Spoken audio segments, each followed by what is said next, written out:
എല്ലാവർക്കും നമസ്കാരം. നമ്മുടെ ഗെറ്റ് സെറ്റ് ബേബി എന്ന് പറഞ്ഞ സിനിമ ഈ 21-ാം തീയതി തിയേറ്ററിൽ റിലീസായി. നല്ല പ്രേക്ഷക പിന്തുണയോടുകൂടി തന്നെ നമ്മൾ മുന്നോട്ട് പോകുന്നു. ഒരുപാട് കുടുംബങ്ങളും സ്ത്രീകളും എല്ലാവരും തിയേറ്ററിലേക്ക് എത്തി, കുട്ടികളും അത് തിയേറ്ററിലേക്ക് എത്തി നമ്മുടെ സിനിമ കണ്ട് ആസ്വദിക്കുന്നു എന്ന് പറയുന്നതിൽ നമുക്ക് ഒരുപാട് സന്തോഷമുണ്ട്. നല്ല റെസ്പോൺസുകൾ നമുക്ക് വരുന്നു. നമ്മൾ തിയേറ്റർ വിസിറ്റും കാര്യങ്ങളിലും പോകുമ്പോൾ എല്ലാവരുടെയും സ്നേഹം അടുത്തറിയാൻ സാധിക്കുന്നുണ്ട്. ഇതിൻ്റെ ഒരു ഈ നമുക്ക് കിട്ടുന്ന റെസ്പോൺസിൻ്റെ ആക്കം കൂട്ടുക എന്നുള്ളതാണ് നമ്മൾ നിങ്ങളെല്ലാവരും ഇവിടെ വിളിച്ച് വരുത്തി നിങ്ങളുടെ ഈ സന്ദേശം ആളുകളിലേക്ക് കൂടുതൽ എത്തിക്കുക, കൂടുതൽ ആൾക്കാർ തിയേറ്ററിലേക്ക് ഈ സിനിമ കാണാനായിട്ട് എത്തിക്കുക എന്നുള്ള ഉദ്ദേശത്തോടെയാണ് നമ്മൾ നിങ്ങളോട് വിളിക്കാനായിട്ട് വന്നിട്ടുള്ളത്. അപ്പോൾ അതേക്കുറിച്ച് വിശേഷങ്ങൾ ഇപ്പോൾ റിലീസ് ആയതിൻ്റെ പ്രതികരണം. എല്ലാവർക്കും താങ്ക് യു. ഞങ്ങളുടെ സിനിമയെ സപ്പോർട്ട് ചെയ്യാൻ വേണ്ടിയിട്ട് ഇവിടെ എത്തിയത്. പറഞ്ഞതുപോലെ ഫെബ്രുവരി 21 റിലീസായി നല്ല നല്ല റെസ്പോൺസാണ് നമുക്ക് എല്ലാ സൈഡിലും കിട്ടുന്നത്.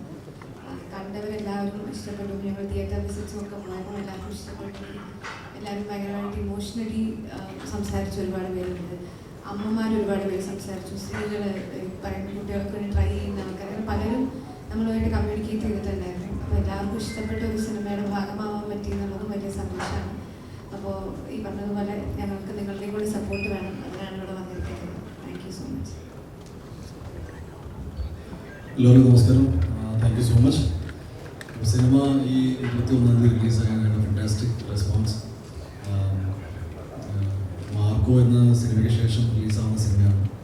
മാർക്കോ എന്ന സിനിമയ്ക്ക് മുൻപ് ഷൂട്ട് ചെയ്ത സിനിമയായിരുന്നു. ആൻഡ് എനിക്ക് തോന്നി റിലീസ് കുറച്ചും കൂടി ഈ സമയത്ത് ചെയ്യുവാണെങ്കിൽ നന്നായിരിക്കുന്നു. ആൻഡ് വിചാരിച്ച പോലെ തന്നെ ഒരുപാട് നല്ല feedback in terms of family.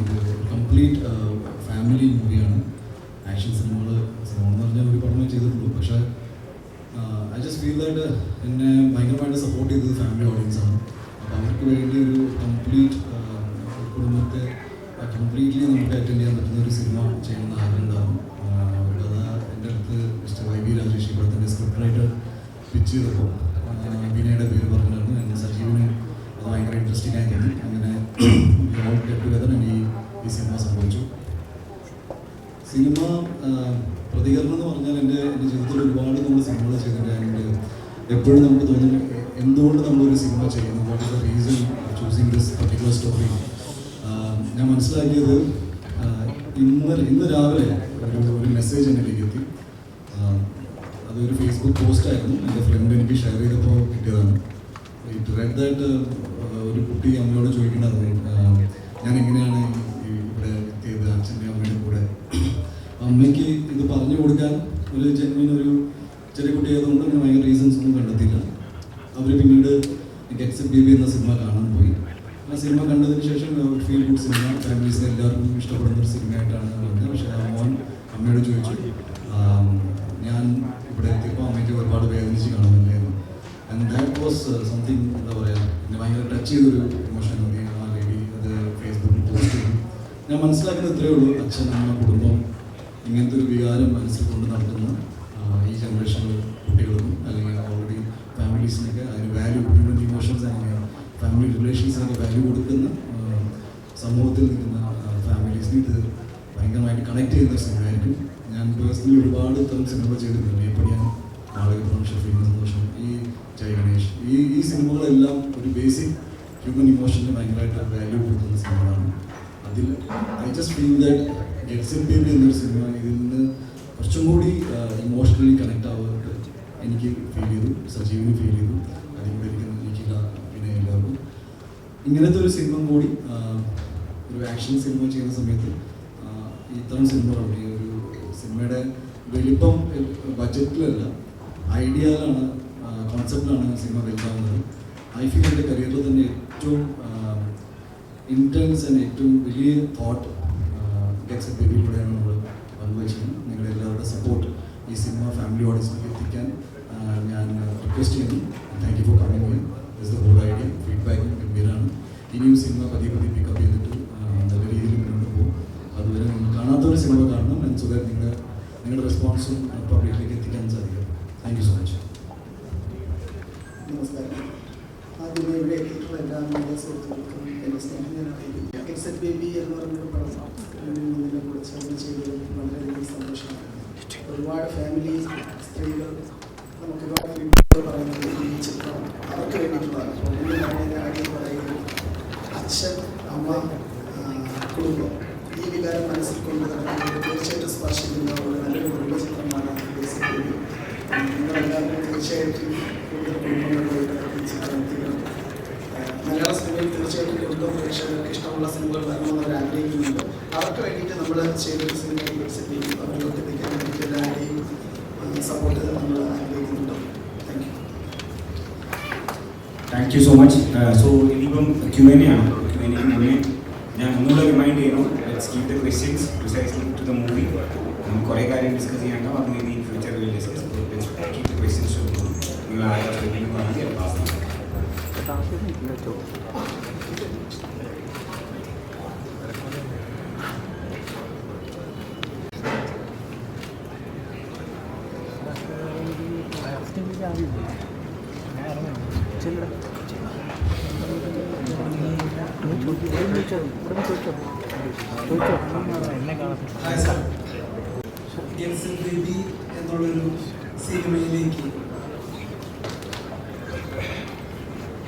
Baby എന്നുള്ളൊരു സിനിമയിലേക്ക് പർട്ടിക്കുലറായിട്ട് ഉണ്ണി മുകുന്ദനെയും നിഖിലാഭിമലിനെയും കാസ്റ്റ് ചെയ്യാനുള്ള കാരണം എന്ന് പറയാം. നമ്മൾ ഈ സിനിമ എഴുതി തുടങ്ങിയ സമയത്ത് അല്ലെങ്കിൽ സ്ക്രിപ്റ്റ് റൈറ്റിംഗിന്റെ സ്റ്റേജിൽ ഇത് നമുക്കൊരു ആർട്ടിസ്റ്റിലേക്ക് നമ്മൾ ആലോചിച്ചിട്ടുണ്ടായിരുന്നില്ല. ഇതിന്റെ ഫോർമറ്റീവ് സ്റ്റേജിൽ ഒരു സമയത്ത് വൈദ്യ രാജേഷ് പുള്ളി ഉണ്ണി കണ്ട് സംസാരിച്ചപ്പോൾ ഉണ്ണിക്ക് ഈ കഥ ഭയങ്കര എക്സൈറ്റിംഗ് ആയിട്ട് തോന്നിയെന്ന് പറഞ്ഞു. അപ്പോൾ ഇതിൻ്റെ ഒരു ഇമോഷണൽ കോർ മനസ്സിലാക്കുന്ന ഒരാൾ ഇഷ്ടപ്പെട്ടു എന്ന് പറഞ്ഞപ്പോൾ അത് തന്നെയായിരുന്നു ഞങ്ങൾക്ക് ഉണ്ണിൻ്റെ ഇതിൽ കാസ്റ്റ് ചെയ്യുന്നത്, അല്ലെങ്കിൽ ഉണ്ണി ഇതിലേക്ക് സഹകരിക്കുന്നതായിരുന്നു നമുക്ക് അതിനുണ്ടായ സന്തോഷമുണ്ട്. പിന്നെ ഉണ്ണിയും നിഖിലയും ഉള്ള കോമ്പിനേഷൻ ഒരുപാട് ആൾക്കാർ പ്രതീക്ഷിച്ചിരുന്ന ഒരു കോമ്പിനേഷനാണ്. ഞാനിവരുടെ ഒന്നിച്ച് കാണുന്നത് ആദ്യമായിട്ട് ആക്ച്വലി വിഷ്ണു മോഹൻ്റെ ഒരു പടത്തിൻ്റെ പൂജയുടെ ഡീൽ വെച്ചിട്ടാണ് ഇവർ ഒന്നിച്ചെന്ന് സംസാരിക്കുന്ന ഒരു റീല് വൈറലായിരുന്നു. പിന്നെ നിഖിലിനെ എനിക്ക് നേരത്തെ പരിചയമുണ്ടായിരുന്നു. അപ്പോൾ ഉണ്ണിക്ക് ശേഷം നിഖിലിയോട് സംസാരിച്ചു. നിഖിലിക്ക് കഥ പറഞ്ഞിട്ടുണ്ടായിരുന്നു. അങ്ങനെ രണ്ടുപേരും കാസ്റ്റ് ചെയ്തിട്ടുണ്ട്. ആദ്യമായിട്ട് ഇവർ രണ്ടുപേരോടും കഥ പറയുമ്പോൾ എക്സ്പീരിയൻസ് എന്ന് പറയാം. എന്തായിരുന്നു അവരുടെ മുഖഭാവങ്ങൾ, എന്തായിരുന്നു അവരുടെ റെസ്പോൺസ്? ഈ മുഖഭാവം അങ്ങനെ സ്പെസിഫിക് ആയിട്ട് ചോദിച്ചാൽ എനിക്ക് പറയാൻ പറ്റില്ല. പക്ഷെ ഈ സിനിമ സംസാരിക്കുന്ന ഒരു വിഷയം അത് വളരെ ഇമ്പോർട്ടൻ്റ് ആയിട്ട് നമ്മളിന്ന് സൊസൈറ്റിയിൽ സംസാരിക്കുന്ന ഒരു കാര്യമാണ്. ഇവിടെ പ്രഗ്നൻസിനെ പറ്റിയിട്ടും IVF-നെ പറ്റിയിട്ടും സർവഗസിനെ പറ്റിയിട്ടും ഒരുപാട് ന്യൂസുകൾ അല്ലെങ്കിൽ ഒരുപാട് വാർത്ത സൃഷ്ടിക്കുന്ന ഇൻസിഡൻസ് നമ്മുടെ ചുറ്റും സംഭവിക്കുന്നുണ്ട്. ഇതിനെല്ലാം നമുക്ക് ഒരു രസച്ചരട് മുറിയാതെ നല്ല സ്വീറ്റ് ആയിട്ടുള്ളൊരു കഥയിലൂടെ ആൾക്കാരെ എൻഗേജിങ് ആയിട്ട് കണ്ടിരിക്കുക എന്നുള്ളൊരു ഏരിയയിലേക്ക് എത്തിക്കുക എന്നുള്ളത് തന്നെയാണ്. അപ്പോൾ അത് നമ്മൾ കഥ പറയുമ്പോഴും നമ്മൾ ഡിസ്കഷൻ നടക്കുമ്പോഴും എല്ലാം ഇവരെല്ലാം അവരുടെ പാർട്ടായിരുന്നു. ഉണ്ണിയുടെ സജഷൻസ് ഉണ്ടായിരുന്നു, നിഖിലയുടെ സജഷൻസ് ഉണ്ടായിരുന്നു. അങ്ങനെയാണ് ഈ സിനിമ ഇപ്പോൾ കാണുന്ന ഫുൾ ഫ്ലെജ്ഡ് ആയിട്ടുള്ള ഒരു എൻ്റർടൈനർ, ഒരു happy at the same time emotional ആയിട്ടുള്ള ഒരു സിനിമയായിട്ട് മാറില്ല. മുഖഭാവം ചോദിച്ചാൽ ഉണ്ണി മാർക്കോ പോലെ പാൻ ഇന്ത്യയിൽ ചെയ്തതിന് ശേഷമാണ് ഗെറ്റ് സെറ്റ് ബേബിയിലേക്ക് വരുന്നത്. അപ്പോൾ മാർക്കോ കണ്ടവർക്കറിയാം, ഉണ്ണിയുടെ സ്ക്രീൻ പ്രസൻസ് ഒക്കെ ഭയങ്കരമായിട്ട് അത്രയും വയലന്റ് ഒരു ചിത്രത്തിന് നമുക്ക് ഇയാളൊരു എന്താണ് ആക്ഷൻ ചെയ്യാൻ പെർഫെക്റ്റ് ആയിട്ടുള്ളൊരു നടനാണെന്ന് തോന്നുന്ന അർത്ഥത്തിലേക്ക് തോന്നിയൊരു ചിത്രമായിരുന്നു. അപ്പോൾ അവിടെ നിന്ന് ഗെറ്റ് സെറ്റ് ബേബിയിലേക്ക് വരാൻ നേരത്ത് അത് കാണാൻ നേരത്ത് ഭയങ്കര ഇച്ചിയും കൂടെ ലവിങ് ആയിട്ടുള്ള വേറൊരു ഫേസും കാര്യങ്ങളൊക്കെ ആയിരുന്നു. ആ ഒരു യാത്ര എങ്ങനെയായിരുന്നു? ഇപ്പൊ അതിനു മുമ്പ് ഈ മാളികപ്പുറവും മേപ്പടിയാനൊക്കെ ഫാമിലി ചിത്രങ്ങൾ ചെയ്തൊരു നടനുമാണ്. അപ്പം പിന്നീട് ഒരു പീക്കിന്ന് പിന്നീട് ആ ഫാമിലി സെറ്റപ്പിലേക്ക് വന്ന ഒരു യാത്ര അതാണ്. ബ്രദർ ആക്ച്വലി മാർക്കോ എന്ന സിനിമ ഷൂട്ടിന് മുന്നേ കംപ്ലീറ്റ് ചെയ്ത സിനിമ ഷൂട്ടിംഗ് നോക്കുകയാണെങ്കിൽ ഞാൻ ആദ്യം XBB ആണ് ചെയ്തുകൊണ്ടിരിക്കുമ്പോൾ മാർക്കോയുടെ വർക്ക് നടക്കുന്നുണ്ടായിരുന്നു. മാർക്കോ പാൻ ഇന്ത്യൻ ഹിറ്റ് ആക്കണം എന്ന് വിചാരിച്ചെടുത്ത സിനിമയല്ല, അതങ്ങനെ ആയി തീർന്നു. എനിക്ക് ഒരുപാട് സന്തോഷമുണ്ട്. എന്നെ സംബന്ധിച്ച് മാർക്കോ പോലത്തെ ഒരു സിനിമ ചെയ്യുമ്പോൾ ഞാൻ XBB പോലത്തെ സിനിമ എന്ന് വെച്ചാൽ ഞാൻ ഒരുപാട് ഇഷ്ടപ്പെടുന്ന ഒരു സബ്ജക്റ്റാണ്. ഫാമിലി മൂവീസ് കഴിഞ്ഞ 5 വർഷമായിട്ട് റെഗുലറായിട്ട് ചെയ്യുന്നതുകൊണ്ട് എനിക്ക് തോന്നി ഞാൻ ഇനി ഒരു ആക്ഷൻ സിനിമ ചെയ്താൽ അത് ചിലപ്പോൾ വിജയിക്കും, അല്ലെങ്കിൽ ആൾക്കാർക്ക് ഇഷ്ടപ്പെടും. ബട്ട് എന്നെ സംബന്ധിച്ച് മാർക്കോയെ പോലെ തന്നെ വളരെ important close to my heart സബ്ജക്റ്റാണ്. മാർക്കോ വലിയൊരു ഹിറ്റാണ്, ഓൾ സെക്കൻഡ് ഗുഡ്. പക്ഷേ ഒരു മൂവി എന്ന നിലയിൽ ഞാൻ കുറച്ചും കൂടി ഇമോഷണലി കണക്ട് ആവുന്നത് ഗെറ്റ്സ് എ ബേബി എന്ന സിനിമയുടെ കോർ എസൻസ് ആണ്. ദാറ്റ് ഈസ് സജീവൻ പറഞ്ഞു, ഞാനും പറഞ്ഞു, വിനയും പറഞ്ഞിട്ട് ഞാൻ കുറച്ച് ഫാമിലി ഇമോഷൻസ് മനസ്സിൽ കൊണ്ട് നടക്കുന്ന ഒരാളാണ്. എനിക്ക് കണക്ട് ആവുന്ന കഥകൾ ഇപ്പോൾ വൈബി എൻ്റെ അടുത്ത് ഈ കഥ പറഞ്ഞപ്പോൾ ഈ പ്രായത്തിൽ ഏറ്റവും കൂടുതൽ ഞാൻ കേൾക്കുന്ന കാര്യങ്ങൾ കല്യാണത്തെക്കുറിച്ചും അതേപോലെ തന്നെ ഇമോഷൻ ഫാമിലി കാര്യങ്ങളെക്കുറിച്ച് കേൾക്കുമ്പോൾ നമുക്ക് പെട്ടെന്ന് അത് ഓക്കെ ഇതിലൊരു സിനിമ ഉണ്ടല്ലോ. ഈ സിനിമ ബേസിക്കലി ഡിസ്കസ് ചെയ്യുന്നത് ആഫ്റ്റർ മാരേജ് ഒരു കപ്പിൾ ഫേസ് ചെയ്യുന്ന ഏറ്റവും ബുദ്ധിമുട്ടുള്ളൊരു സാഹചര്യം എന്താണെന്ന് വെച്ചാൽ കുട്ടികൾ വിശേഷം എന്താണെന്ന് ചോദിക്കുമ്പോൾ കുട്ടികളും ഫാമിലിയെ കുറിച്ചാണ്. അങ്ങനെ ആ ഒരു സിറ്റുവേഷനിലേക്ക് എത്തിപ്പെടാൻ പറ്റാത്ത കപ്പിൾസിൻ്റെ ലൈഫിൽ ഉണ്ടാകുന്ന പ്രശ്നങ്ങൾ, ആ പ്രശ്നങ്ങൾ എങ്ങനെ സൊസൈറ്റി അതിൽ ഇൻഫ്ലുവൻസ് ചെയ്യുന്നു, ഈ ഒരു സ്ത്രീയുടെ സൈഡിലും ഒരു പുരുഷൻ്റെ ഭാഗത്തു നിന്നും ഉണ്ടാകുന്ന അവർക്ക് രണ്ടുപേർക്ക് ഉണ്ടാകുന്ന മെൻ്റൽ സ്ട്രഗിൾ, സൈക്കോളജിക്കൽ പ്രശ്നങ്ങൾ, ഫാമിലീസിന് അതെങ്ങനെ ഹാൻഡിൽ ചെയ്യാൻ പറ്റും, ഇത്രയും ഭയങ്കര പക്വതയുള്ളൊരു ഒരു സബ്ജക്റ്റാണ് ഗെറ്റ്സ് എ ബേബി. ബട്ട് വിനയുടെ ഒരു style of rendering and look and feel cinema looks very engaging, colourful. കുട്ടികൾക്കും ഫാമിലീസിനും കഴിക്കാൻ പോകുന്ന ആൾക്കാരും കല്യാണം കഴിച്ചവരും അതിനെക്കുറിച്ച് ചിന്തിക്കുന്നവർ, ഫാമിലി പ്ലാനിങ് ചിന്തിക്കുന്നവർക്ക് എല്ലാവർക്കും ഒരേപോലെ എൻജോയ് ചെയ്യാൻ പറ്റുന്ന സിനിമ ഗെറ്റ്സ് എ ബേബി ആയിരിക്കും. That's A take away. അതായത് നിങ്ങൾക്ക് ഈ സിനിമ വീട്ടിൽ പോയി ഡിസ്കസ് ചെയ്യാം, വീട്ടിൽ ഇരുന്ന് ഡിസ്കസ് ചെയ്യാം. മാർക്കോയിൽ അങ്ങനെ ഡിസ്കസ് ചെയ്യാനൊന്നുമില്ല. മാർക്കോ ഒരു ഒരു മൊമെൻ്ററി ഹൈ ആണ്. തിയേറ്ററിൽ അടിക്കില്ല. തിയേറ്ററിൽ ഇരിക്കുമ്പോൾ എനിക്ക് അതാണ് തോന്നിയത്. ഞാൻ ആ സിനിമ കണ്ടപ്പോൾ എനിക്ക് വാവും. പക്ഷേ ഞാൻ പിന്നീട് എനിക്ക് മാർക്കോയെ കുറിച്ചൊന്നും ചിന്തിക്കാനൊന്നും ഉണ്ടായില്ല. ബട്ട് ആ ഒരു ഇമോഷൻ ക്രിയേറ്റ് ചെയ്യാനും ഭയങ്കര പാടാണ്.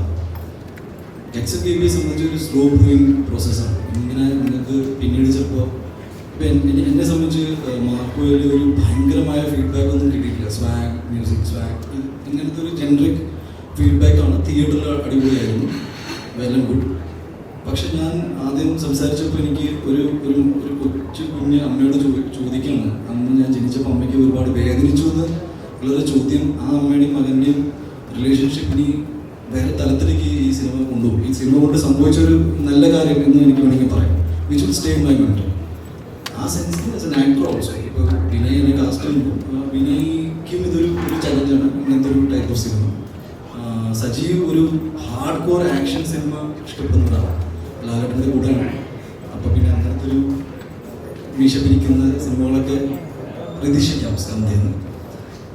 ഞങ്ങൾ പക്ഷേ ഓവറോൾ ഇങ്ങനത്തെ സിനിമയും ഇഷ്ടപ്പെടുന്ന ആൾക്കാരായതുകൊണ്ട് എനിക്ക് ഫാമിലി ഓഡിയൻസ് ഇങ്ങനെ പൂർണ്ണമായിട്ട് അവോയ്ഡ് ചെയ്യാൻ പറ്റില്ല. ബിക്കോസ് മാർക്ക് പോലത്തെ ഒരു A75 സെഗ്മെൻറ്റഡ് മൂവി ചെയ്തപ്പോൾ എനിക്കൊരു പേടി എന്താണെന്ന് വെച്ചാൽ എൻ്റെ ഒരു പ്രൈമറി ഓഡിയൻസ്, ദാറ്റ് ഈസ് ഒരു നടനെ ഭയങ്കരമായിട്ട് സപ്പോർട്ട് ചെയ്യുന്നത് ഫാമിലി ഓഡിയൻസാണ്. അവർക്ക് വേണ്ടി ഒരു സിനിമ ഇമ്മീഡിയറ്റ് വരുമ്പോൾ നന്നായിരിക്കും. അതിൻ്റെ ഭാഗമായിട്ട് വന്ന ഒരു സിനിമയാണ്. നിങ്ങളെല്ലാവരും കാണുമ്പോൾ ഞാനിപ്പോൾ ഈ പറഞ്ഞ കാര്യങ്ങളെല്ലാം റിലേറ്റ് ചെയ്യാൻ പറ്റും. Even for you also. എൻ്റെ ഫാമിലീസ് എന്ന് പറയുമ്പോൾ പ്രായമില്ല, അത് ജസ്റ്റ് ദാറ്റ് ഒരു കൊലാബറേറ്റീവ് സ്പേസ് നിൽക്കുന്ന ഒരു നല്ല സിനിമ. സജ്ജട ജീവിതത്തിന്റെ ഭൂരിഭാഗം ടൈമിലും മോഹൻലാൽ ഇരിക്കുന്ന ഒരാളാണ്. എന്നിട്ട് എന്തുകൊണ്ടാണ് ഉണ്ണിമൂന്തനെ വെച്ച് ആദ്യം ഇത്രയും കൂടുതൽ? തീർച്ചയായിട്ടും മോഹൻലാൽ സാറിൻ്റെ ബ്ലെസ്സിങ്ങോട് കൂടിയാണ് ഈ പടം തുടങ്ങിയത്. ഉണ്ണിമൂന്തൻ എൻ്റെ ഏറ്റവും അടുത്ത സുഹൃത്തും പിന്നെ ഉണ്ണിയുടെ എനിക്ക് 12-13 വർഷമായിട്ട് അറിയാവുന്ന ആളാണ്. ഉണ്ണിയുടെ ഒരുപാട് സ്വപ്നങ്ങൾ ഞാനും കേട്ടിട്ടുണ്ട്. എൻ്റെ ഒരുപാട് സ്വപ്നങ്ങൾ ഉണ്ണി കേട്ടിട്ടുണ്ട്. അങ്ങനെ ഒരു പടം ചെയ്യുന്നതിൽ തെറ്റില്ല തോന്നി. ലാൽ സാറിൻ്റെ അനുഗ്രഹത്തോടുകൂടി ഞാൻ ഉണ്ണിമൂന്തനായിട്ട് പടം ചെയ്തു. തീർച്ചയായിട്ടും ഇനി അങ്ങനെയുള്ള കാര്യങ്ങൾ സംഭവിക്കട്ടെ.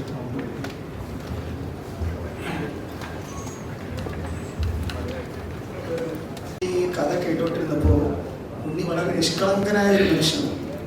നിഷ്കളങ്കതയ്ക്ക് വിലയുണ്ടെന്ന് പറയുന്നത് ഉണ്ണി ഇങ്ങനെയൊക്കെ ജീവിതത്തിൽ നടക്കില്ലേ, ഇങ്ങനെയൊക്കെയാണല്ലേ. കാരണം അയാൾക്ക് അതിൻ്റെ പല കാര്യങ്ങളും അറിയില്ല. യഥാർത്ഥത്തിൽ ഞാനിവിടെ തുറന്നു പറയുന്നു എല്ലാവരും. ഓക്കെ, ഇപ്പോഴാണ് അതൊക്കെ പുള്ളി പഠിച്ചത്. ഒരു ബാച്ചിലർ പ്രശ്നമുണ്ട്.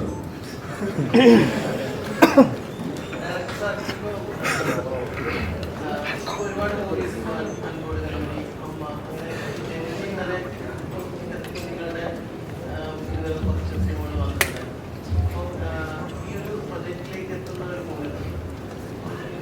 ചർച്ച ചെയ്യുന്ന ആ ഒരു പോയിന്റിലൂടെ കടന്നു പോകുന്ന ഒരു വ്യക്തിയാണ് ഞാൻ.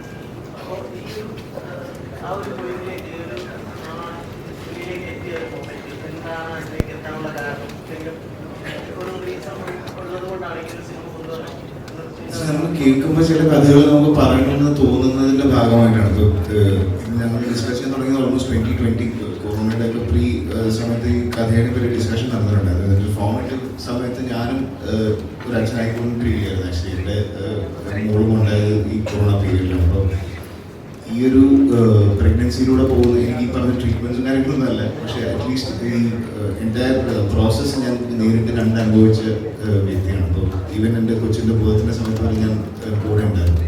അപ്പോൾ എനിക്ക് കണ്ടപ്പോൾ ഒരു സ്ത്രീ കടന്നു പോകുന്ന, അല്ലെങ്കിൽ ഒരുപാട് സ്ത്രീകൾ ഇൻവോൾവ് ആണ് പ്രഗ്നൻസി എന്നുള്ള ഒരു ഡെലിവറി സമയത്ത്. ഞാൻ അതിൽ നിന്ന് കണ്ടപ്പോഴാണ് ഒരുപാട് നഴ്സുമാരും ഡോക്ടേഴ്സും എല്ലാവരും ഒരുപാട് സ്ത്രീകളുടെ ഒരു ഭയങ്കരമായ ഫോഴ്സ് ഒരു കുഞ്ഞ് ജനിക്കുന്നതിൽ നമ്മൾ കണ്ടു, അവരുടെയൊക്കെ കൂട്ടായ പരിശ്രമം. അപ്പോൾ അങ്ങനത്തെ ഒരു വിഷ്വൽ കണ്ടപ്പോൾ തന്നെ ഇത് നമ്മൾ എക്സിക്യൂട്ട് ചെയ്ത് കഴിഞ്ഞാൽ ഒരുപാട് പേർക്ക് അറിയില്ല, ഒരുപാട് പേർക്ക് ഇത് കാണാനുള്ള അല്ലെങ്കിൽ ഇത് അനുഭവിക്കാനുള്ള ഭാഗ്യം കിട്ടാറില്ല. അപ്പോൾ അത് അവരിലേക്കും കൂടി എത്തിക്കുക ഇതിൻ്റെ ഒരു പോസിറ്റീവ് സൈഡാണ്. എപ്പോഴും ആൾക്കാർക്ക് ചോദിക്കാം എന്താ കുട്ടി ഉണ്ടായിരിക്കുന്നത്, പക്ഷെ അതിൻ്റെ ഈ കുട്ടി ഉണ്ടാകുന്നതും അതിൻ്റെ കൂടെയുള്ള mental, physical, financial all struggles ഇതെല്ലാം നമ്മൾ എന്താണെന്നുള്ളത് എല്ലാവരിലേക്കും എത്തിക്കുക എന്നുള്ളൊരു പോയിന്റാണ്. അതോടെ ഇതിൻ്റെ ഒരു സ്റ്റിഗ്മ അല്ലെങ്കിൽ ഒരു ടാബു, ഈ ഒരു ചോദ്യം കുറെയെങ്കിലും കുറയുമെങ്കിൽ അല്ലെങ്കിൽ വ്യത്യാസപ്പെടുമെങ്കിൽ നല്ലതാണ്. പിന്നെ ആളുകൾക്ക് ഇത്രയൊക്കെ ഓപ്ഷൻസ് ഉണ്ട് കുട്ടികളുണ്ടാവാൻ നമ്മൾ അറിയുന്നതും നല്ലതാണ്. എല്ലാവർക്കും ഒരുപക്ഷെ IVF-ന്റെ സാധ്യതകളെ കുറിച്ച് അറിയുന്നതായിരിക്കാം, സറോഗസിയുടെ സാധ്യതകളെ കുറിച്ച്. റെഗുലേറ്റഡ് സറോഗസിയാണ് നമ്മുടെ ഇന്ത്യയിലുള്ളത്. അപ്പോൾ റെഗുലേറ്റഡ് സറോഗസിന് സാധ്യതകളുണ്ട്, അഡോപ്ഷന് സാധ്യതകളുണ്ട്. അപ്പോൾ ഇതൊക്കെയും ഒരു സമൂഹത്തിൽ ചർച്ചയാവാൻ പ്രാപ്തമായ വിഷയമാണെന്ന് തോന്നിയതിൻ്റെ പുറത്താണ് ഇത് നമ്മൾ ചെയ്യാൻ എന്ന് ഉദ്ദേശിച്ചത് ചെയ്തത്.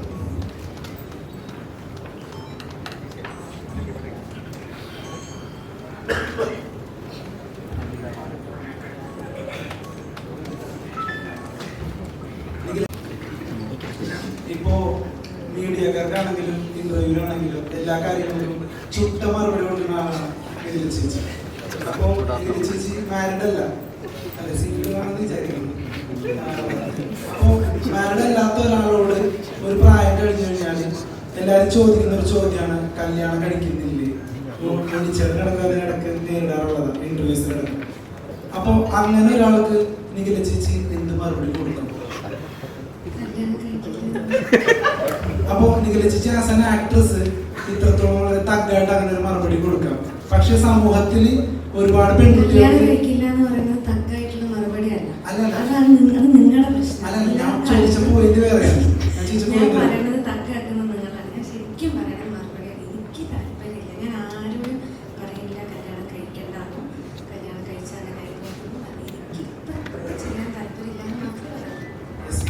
ചോദ്യം എന്ന് വെച്ച് കഴിഞ്ഞാൽ ഇപ്പൊ അങ്ങനെ ഒരുപാട് പേര് ട്രോമ അനുഭവിക്കുന്നുണ്ടാവും ഇങ്ങനെയുള്ള ചോദ്യങ്ങളിൽ ഒരുപാട് ആൾക്കാർ. അപ്പൊ അങ്ങനെയുള്ള ആൾക്കാർക്ക് ഒരുപാട് റിലേറ്റ് ചെയ്യാൻ പറ്റുന്ന ഒരു സിനിമയായിരിക്കും ഗെറ്റ് സെറ്റ് ബേബി.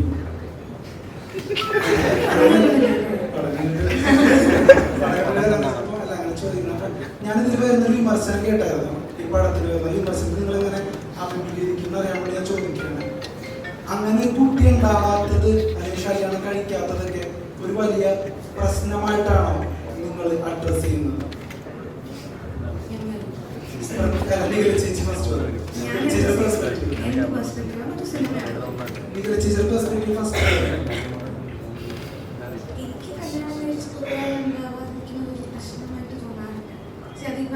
അവരുടെ ചോയ്സാണ്. അവർക്ക് കുട്ടികൾ വേണം, ഏത് സമയത്ത് കുട്ടികൾ വേണം, അല്ലെങ്കിൽ ഞാൻ പ്രിപ്പയർഡ് ആണോ ഒരു അമ്മയാവാൻ, ഞാൻ പ്രിപ്പയർഡ് ആണോ ഒരു അച്ഛനാവാന്നുള്ളതൊക്കെ ഇതിൽ മാറ്ററാണ്. എനിക്ക് സോഷ്യൽ പ്രഷറിൻ്റെ പേരിൽ കുട്ടികൾ ഉണ്ടാക്കുക എന്ന് പറയുന്ന ഒരു പ്രോസസ്സിനോട് എനിക്ക് താല്പര്യമില്ല. ബാക്കിയുള്ളത് അവരുടെ ചോയ്സാണ്. ലൈഫിൽ നമ്മൾ അഭിപ്രായം പറയാൻ പാടില്ല.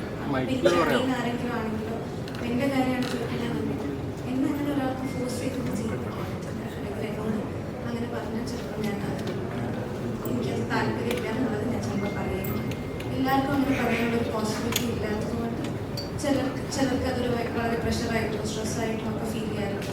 അങ്ങനെയുള്ള ഈ സിനിമയിലും കുട്ടികളാവുന്നില്ല എന്ന് പറയുന്ന പ്രഷറുള്ള ആൾക്കാരുണ്ട്, കുട്ടികളാവാൻ വേണ്ടി ട്രൈ ചെയ്യുന്ന ആൾക്കാരുണ്ട്, പലതരത്തിലുള്ള ഫാമിലീസിന് അതിൽ കാണിക്കുന്നുണ്ട്. ഈ പ്രഷർ വേണ്ട എന്ന് പറയുന്ന ആൾക്കാരുണ്ട്. എന്തിനാണ് നമ്മൾ അങ്ങനെ ഒരു സോഷ്യൽ പ്രഷറിൻ്റെ പുറത്ത് അല്ലെങ്കിൽ ഈ പറയുന്ന പോലെ ഒരു കമ്മിറ്റ്മെൻറ്റിൻ്റെ പുറത്തൊക്കെ അങ്ങനെ ചെയ്യുന്നത് എന്തിനാണെന്ന് ചോദിക്കുന്ന ആൾക്കാരുണ്ട്. പിന്നെ പല കാര്യങ്ങളും ഈ സിനിമയിൽ ഡിസ്കസ് ചെയ്യുന്നത്. അനുഭവം പറഞ്ഞ ആ ഒരു മെസ്സേജ് ഭയങ്കര ഹൃദയസ്പർശിയാണ്.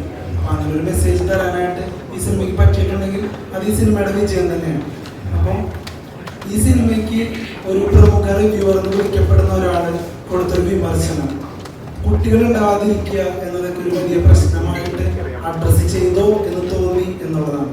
അപ്പോൾ ആ ഒരു വിമർശനത്തിന് എന്താണ് മറുപടി? വിമർശനത്തിന് നമ്മൾ മറുപടി കൊടുത്തോളന്നില്ലല്ലോ. അത് ഒരാൾ അയാളുടെ പെർസ്പെക്റ്റീവ് പറഞ്ഞു.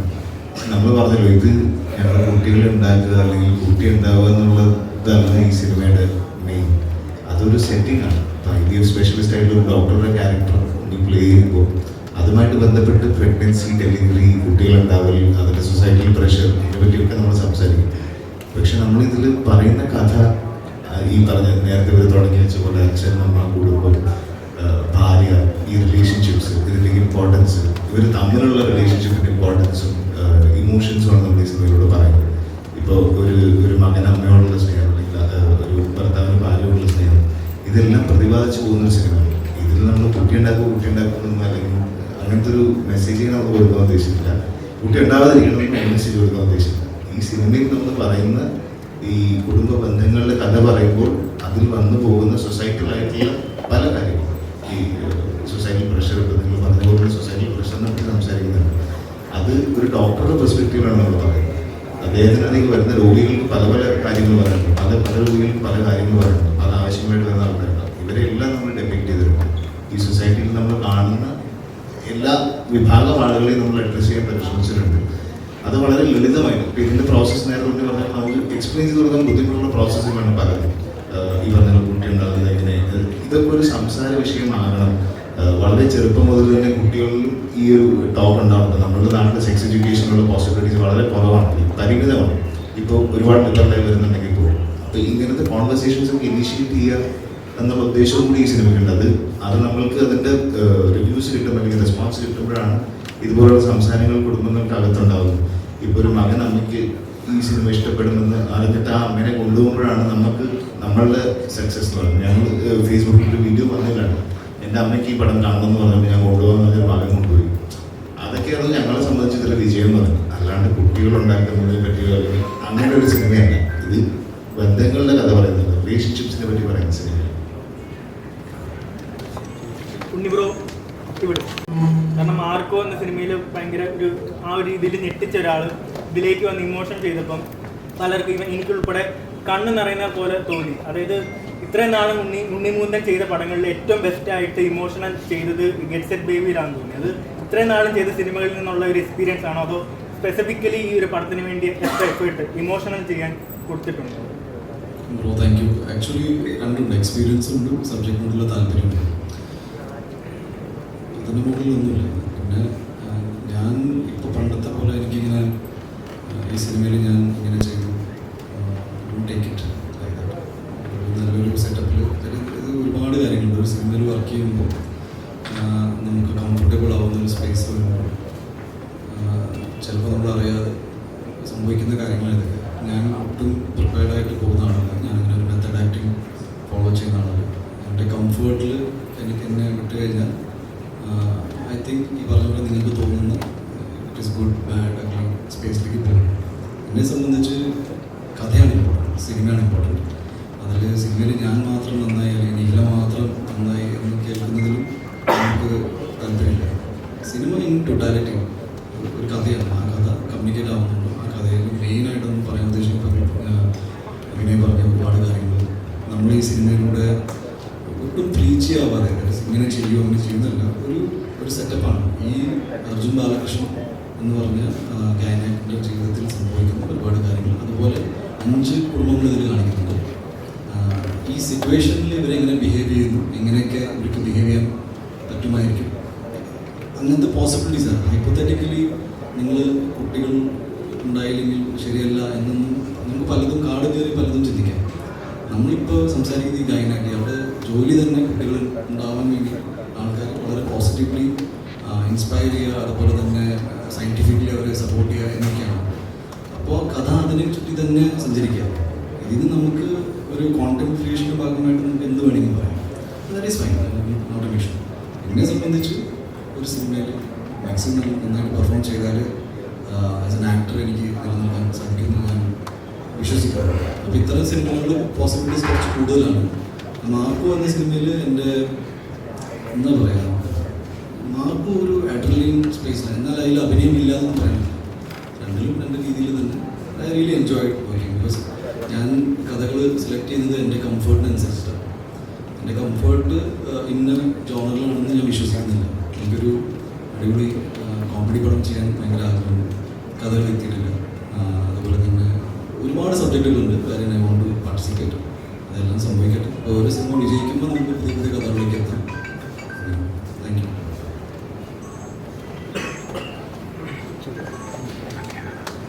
മലയാള സിനിമയും താരങ്ങളെ കുറിച്ചുള്ള സബ്ജക്റ്റ് ഒക്കെ ഭയങ്കരമായി ചർച്ച ചെയ്തുകൊണ്ടിരിക്കുന്ന ഒരു കാലഘട്ടത്തിലാണല്ലോ നമ്മൾ ഇപ്പോൾ സംസാരിച്ചുകൊണ്ടിരിക്കുന്നത്. യഥാർത്ഥത്തിൽ താരങ്ങൾ അമിത പ്രതിഫലം വാങ്ങുന്നുണ്ടോ? എന്താണ് അതിൻ്റെ ഉണ്ണികളോട് ഒരു പെർസ്പെക്റ്റീവ്? ഞാൻ വിചാരിച്ചത് ഞാൻ അത്ര മേടിക്കുന്നില്ല. എൻ്റെ ആഗ്രഹങ്ങൾ ഒരുപാടുണ്ട്. എൻ്റെ അവസ്ഥ അല്ല, ബേസിക്കലി ഇപ്പം അതോട് ബന്ധിച്ച് ഇപ്പം ഒരു പ്രൊഡ്യൂസർ, ഇപ്പം നമുക്കറിയാം മാർക്കോ പോലത്തെ ഒരു ചിത്രം മലയാളത്തിന് സമ്മാനിച്ച ഒരു പ്രൊഡ്യൂസറും കൂടെയാണ്. ഇപ്പം എന്താണ് താരങ്ങൾ യഥാർത്ഥത്തിൽ സിനിമ പ്രൊഡ്യൂസ് ചെയ്യാൻ നേരത്ത് കൂടുതലും അതിൻ്റെ ക്രാഫ്റ്റിനായിരിക്കും കൂടുതൽ മുൻതൂക്കം കൊടുക്കുന്നത്. ഇപ്പം മാർക്കോ നമുക്ക് കണ്ടാൽ അറിയാം, അതിൻ്റെ ആ സ്റ്റെയർ കേസ് സീനൊക്കെ ഒരുപാട് ടൈം സ്പെൻഡ് ചെയ്തിട്ടായിരിക്കും. ഇല്ലെങ്കിൽ അങ്ങനത്തെ പല സംഗതികൾക്കും ഈ ഡിഫൻഡറൊക്കെ ഒരുപാട് ഡിഫൻഡർ കാര്യങ്ങളൊക്കെ കൊണ്ടുവരാൻ നേരത്ത് അതിന് ആ സിനിമ അറിയുന്ന ഒരു നടൻ അർത്ഥത്തിൽ അതിൻ്റെ അകത്ത് അത്രയ്ക്ക് ഇൻവെസ്റ്റ് ചെയ്യാൻ വേണ്ടി താല്പര്യപ്പെടും. മീൻസ് അതിൻ്റെ ഒരു ഔട്ട്ലുക്ക് ഏറ്റവും മനോഹരമാകണമെന്ന് മാത്രമായിരിക്കും ആ നടൻ ആഗ്രഹിക്കുന്നത്. അപ്പം പിന്നീട് അപ്പോൾ ഈ ചർച്ചകളിൽ പറയുന്നത് താരങ്ങൾ സിനിമ നിർമ്മിക്കുന്നത് പോലും അതിനെക്കുറിച്ച് പോലും ചർച്ച വരുന്നുണ്ട്. അപ്പോൾ അങ്ങനത്തെ സംഗതിയൊക്കെ ഒരു പ്രൊഡ്യൂസർ എന്ന അർത്ഥത്തിലും കൂടെ എങ്ങനെയാണ് നോക്കി കണ്ടത്? പ്രൊഡ്യൂസർ ഞാൻ ഭയങ്കര റീസണബിളാണ്. ഞാൻ നല്ല സിനിമകൾ ചെയ്യാൻ ആഗ്രഹിച്ചു എന്നൊരു പ്രൊഡ്യൂസർ. എൻ്റെ പൈസ എൻ്റെ ഇഷ്ടത്തിന് സിനിമ എടുക്കുന്നതാണ് എൻ്റെ ഒരു റൈറ്റ്. പിന്നെ ആ പൈസ കൊണ്ട് ഞാൻ എന്ത് ചെയ്താലും ആരും എന്നെ ചോദിക്കാൻ പാടില്ല എന്നുള്ള എൻ്റെ ഒരു ബേസിക് മാന്യത. പിന്നെ പ്രൊഡ്യൂസ് ചെയ്ത സിനിമകളൊക്കെ നല്ലതാണെന്നാണ് എൻ്റെ വിശ്വാസം. എനിക്കങ്ങനെ എൻ്റെ നഷ്ടവും പ്രോഫിറ്റും അങ്ങനെ ആരോടും ഡിസ്കസ് ചെയ്യേണ്ട കാര്യം പോലും ഇല്ല. എന്നാലും നമ്മൾ പറയാം, നമ്മൾ ഒരു നടനോട് പടം പ്രൊഡ്യൂസ് ചെയ്യാൻ പാടില്ലാമോ? ഇതെൻ്റെ അവകാശമാണ്. എൻ്റെ കുറച്ച് അവകാശങ്ങളുണ്ട്. ഞാൻ നടനും പ്രൊഡ്യൂസറും അതില്ല, എൻ്റെ മാത്രമല്ല എല്ലാവർക്കും. അപ്പം അതിനത് I don't go with the statement. അത് ഫെയർ അല്ല. ബിക്കോസ് ഒരു ഫ്രീ സ്പേസ് ആണ്. അത് 0 ബഡ്ജറ്റിലും സിനിമ ചെയ്യാം, പുതിയ ആൾക്കാരെ വെച്ച് സിനിമ ചെയ്യാം. ഇതിലൊരു റൂൾ ബുക്ക് ഇല്ല. ഇൻഡസ്ട്രിയിൽ ആര് സിനിമ ചെയ്യണമെന്ന് എവിടെയും ഒരു ബെഞ്ച് മാർക്കില്ല. ഇന്ന ആൾക്ക് മാത്രമേ സിനിമ. IT ഫീൽഡിൽ നിന്ന് പെട്ടെന്ന് ജോലിയൊക്കെ മാറ്റി വെച്ചിട്ട് പെട്ടെന്ന് സിനിമ ചെയ്യുന്ന ആൾക്കാരുണ്ട്. ഞാൻ പോലും സിനിമ പഠിച്ചിട്ട് വന്നൊരു സിനിമ നടനാണെന്നുള്ളത്. പ്രൊഡക്ഷൻ എന്താണെന്ന് കൂടി എനിക്കറിയാം. എൻ്റെ എക്സ്പീരിയൻസ് കൊണ്ട്, അങ്ങനെ ഒരു ലൈഫ് എക്സ്പീരിയൻസ് കൊണ്ടൊക്കെ ഇങ്ങനെയൊക്കെ ആയിത്തീർന്നു. സജീവമാണെങ്കിലും വിനയാണെങ്കിലും ഇതെല്ലാം എനിക്കില്ല. എല്ലാവരും ആക്ടിങ് വോട്ടെവർ ഏത് പ്രൊഫഷനാണെങ്കിലും അത്തരത്തിലുള്ള കാര്യങ്ങളോട് എനിക്ക് വിയോജിപ്പുണ്ടാകും. അതാണ്. പിന്നെ സിനിമ നല്ല സിനിമ എടുക്കാനാണ് ഇതൊക്കെ ചെയ്യുന്നത്. ശമ്പളം ഞാൻ മേടിക്കാറില്ല. ഞാൻ എൻ്റെ കമ്പനിയിൽ തന്നെ വർക്ക് ചെയ്യുന്നു കാലമായിട്ട്. ഒരു 5 വർഷമായിട്ട് പോകാം. നിഖിലയുടെ ഒരു പെർസ്പെക്റ്റീവ് എന്താണ് അതിനെക്കുറിച്ച്? ഈ താരങ്ങൾ പ്രതിഫലം യഥാർത്ഥത്തിൽ കുറയ്ക്കേണ്ടതുണ്ടോ? ഫീമെയിൽ പെർസ്പെക്റ്റീവ് എന്ന് പറയുകയാണെങ്കിൽ ഞങ്ങൾക്ക് അത്രയും ശമ്പളം കിട്ടുന്നില്ല. അതുകൊണ്ട് ഞങ്ങൾ ഇനി കുറയ്ക്കുന്നത് നിങ്ങൾക്ക് ഒന്നും ഉണ്ടാവില്ല. അതുകൊണ്ട് ഞങ്ങളുടെ സൈഡിൽ നിന്നല്ല പറയുന്നത്. പക്ഷേ ഈ പറഞ്ഞ പോലെ അവരൊരു അസോസിയേഷൻ അങ്ങനെ ഒരു തീരുമാനം എടുക്കുന്നതോ അല്ലെങ്കിൽ അവരുടെ ഇടയിൽ അവർ ചർച്ച നടത്തിയിട്ട് ഇങ്ങനെയുള്ള കാര്യങ്ങൾ ഡിസ്കസ് ചെയ്തിട്ട് അതിൻ്റെ ഒരു എൻഡ് റിസൾട്ട് വന്നു കഴിയുമ്പോഴാണല്ലോ ഞാൻ അതിനെപ്പറ്റി സംസാരിക്കാൻ താല്പര്യപ്പെടുന്നത്. അവരുടെ ചർച്ച നടക്കുന്ന സ്പേസിൽ നമുക്ക് അറിയാത്തൊരു കാര്യത്തിനെ പറ്റി ഞാൻ സംസാരിക്കുന്നതെന്നാണ് എൻ്റെ ജനറലി ഉള്ളൊരു. എനിക്ക് അത്രയും ഡീറ്റെയിലിംഗ് അറിയില്ല. അതുകൊണ്ടുള്ള ശരിക്കും നടക്കുന്ന പ്രശ്നങ്ങൾ എന്താണെന്നുള്ളതോ അല്ലെങ്കിൽ എന്തുകൊണ്ടാണ് ഇത് പറയുന്നത് എന്നുള്ളതിനെ പറ്റിയിട്ട് എനിക്ക് അത്രയും ധാരണയില്ലാത്തതുകൊണ്ട് എനിക്ക് വെറുതെ അതിനെപ്പറ്റി പറയുന്നത് ഒരു നല്ലത് അതിൻ്റെ റിസൾട്ട് എന്താണെന്ന് പറഞ്ഞിട്ട് സംസാരിക്കാൻ പറ്റും. സിനിമ പ്രൊഡ്യൂസ് ചെയ്യാനൊന്നും പ്ലാനില്ല? കിട്ടില്ല. ഇല്ല, എനിക്ക് പ്രൊഡക്ഷൻ ഇഷ്ടമാണ്. പ്രൊഡക്ഷൻ ചെയ്യാൻ താല്പര്യമുണ്ട്. അപ്പം എങ്ങനെയാണെന്നുള്ളത് ഞാൻ ആലോചിച്ചിട്ടില്ല.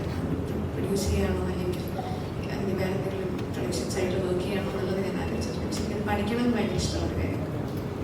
ഉണ്ണിയോടൊരു ക്വസ്റ്റ്യൻ.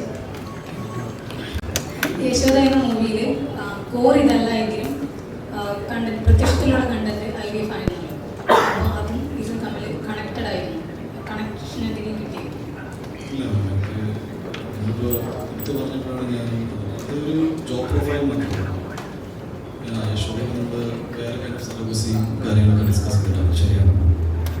പക്ഷേ ഒരു ഗൈനാക്ക് മെയിൻ ഗൈനാക്കായിട്ട് ഞാൻ സിനിമയിൽ വന്നത് കറക്റ്റാണ്. പക്ഷേ സിനിമ ഡിസ്കസ് ചെയ്യുന്ന ഇമോഷൻ ഉപയോഗിക്കാറ് രണ്ടൊരു സിനിമയുടെ എനിക്ക് ഇപ്പോഴും തോന്നുന്നു ആക്ഷനൊന്നും തോന്നുന്നില്ല.